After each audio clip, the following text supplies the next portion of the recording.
Abu Hanifah memberikan dimensi lain mengenai Darul Islam berubah menjadi Darul Kufr, kecuali memenuhi 3 syarat.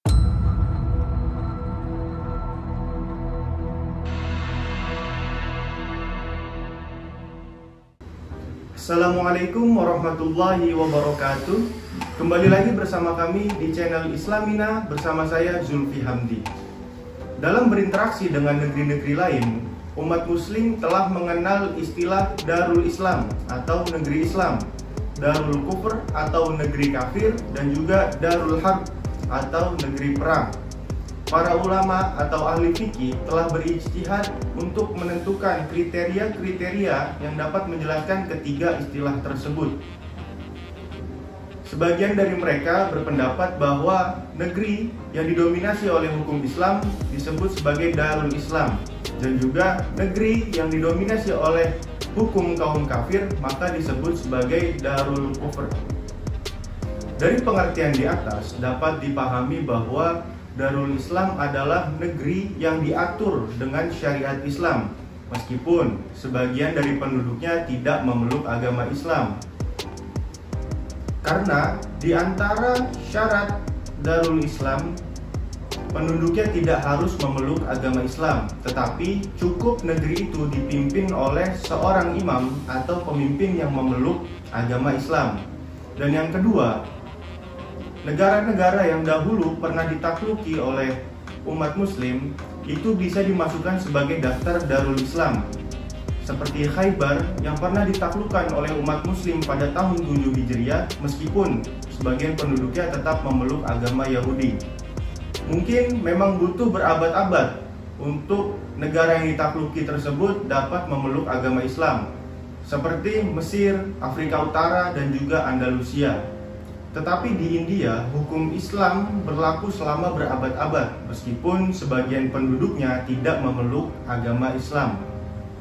Hingga akhirnya terlepas dari kekuasaan umat muslim, dan selama itu juga India dianggap sebagai Darul Islam.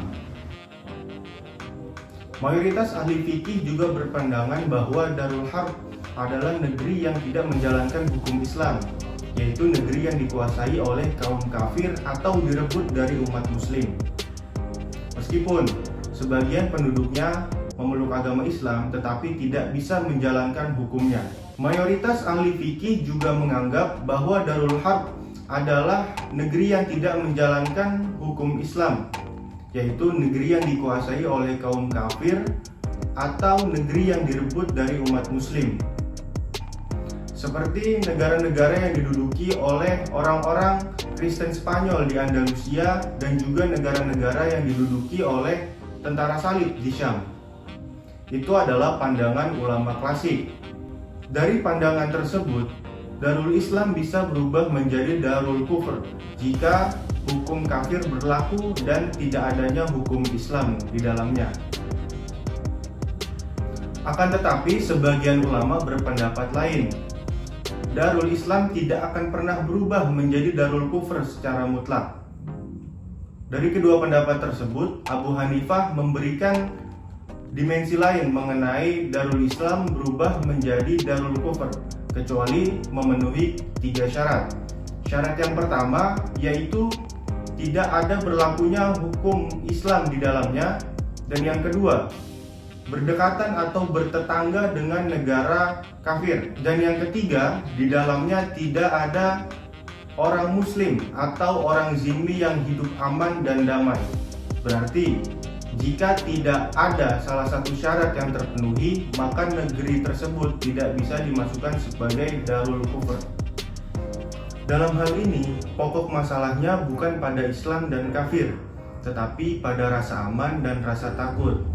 Maka jika ada seorang muslim yang tinggal di negara yang didominasi oleh orang non-muslim dan hukum-hukumnya, tetapi dia tetap merasa aman dan bisa menjalankan kewajibannya, dan negara tersebut tidak berdekatan dengan negara yang memerangi umat muslim, maka negara tersebut tidak dianggap sebagai Darul Harb atau negara perang. Perbedaan pandangan para ulama terkait Darul Islam dan Darul Harb itu terkait dengan dasar hubungan atau interaksi internasional umat muslim terhadap umat lainnya. Ada yang mengatakan bahwa dasar hubungan umat muslim dengan yang lainnya adalah jihad, dan ada juga yang mengatakan bahwa dasarnya adalah perdamaian. Sedangkan jihad disyariatkan hanya untuk melindungi Darul Islam, penduduknya, dan juga para dai-nya, bukan cara untuk agar orang lain dapat memeluk agama Islam. Karena dalam Islam, untuk memeluk sebuah agama tidak ada yang namanya keterpaksaan atau paksaan, akan tetapi dimulai dari dakwah dan juga kerelaan hati seseorang. Allah Subhanahu wa Ta'ala berfirman, tidak ada paksaan dalam memasuki agama Islam. Sesungguhnya telah jelas jalan yang benar daripada jalan yang sesat. Jika mengacu dari ayat tersebut, maka dasar hubungan atau interaksi internasional umat muslim adalah jaminan kebebasan berdakwah yang aman dan kebebasan dalam bernegara. Oleh karena itu, jihad bukanlah pilihan satu-satunya untuk dilakukan. Kadangkala dakwah terbuka secara luas hingga tidak diperlukan perang, dan kadangkala pintu dakwah tertutup secara rapat, maka diperlukan perang untuk menyerukan ajaran Tuhan kepada seluruh dunia.